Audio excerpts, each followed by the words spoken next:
Magandang hapon mga ka-happy hour. Narito ang mga balita para sa MBC TV Network News Update 3 PM edition.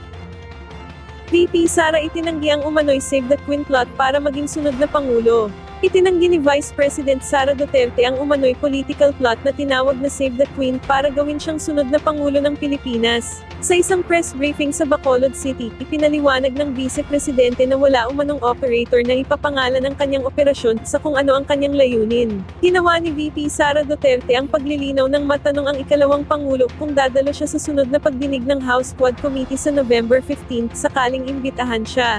Nagugat naman ang issue sa umano'y Save the Queen plot matapos ang revelasyon ni dating Bureau of Customs Intel Officer Jimmy Guban sa pagdinig ng House Quad Committee noong nakaraang linggo kung saan ibinunyag niyang ang mga pagpatay na ginagawa ng tinawag na Davao Mafia ay para isave ang Queen para maging sunod na Pangulo. Isiniwalat din ni Guban na parte ng conspiracy umano ang kapatid ni VP Sara na si Davao City Representative Paulo Pulong Duterte at asawa ni VP Sara na si Mans Carpio.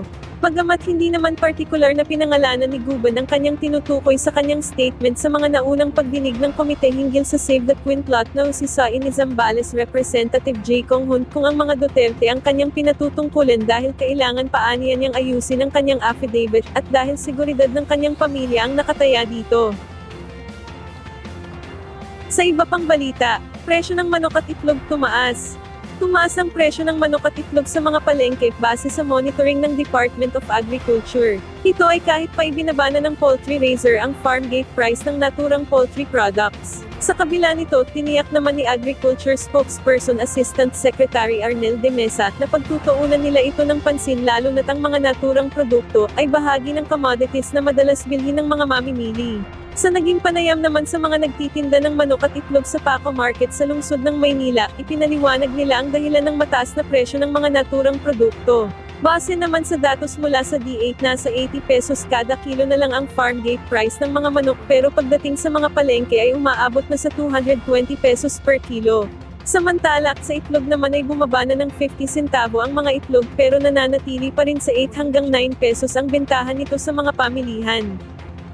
At yan ang mga balita para sa MBC TV Network News Update 3 PM edition. Abangan ang mga susunod na balitaan mamaya para sa 4 PM edition.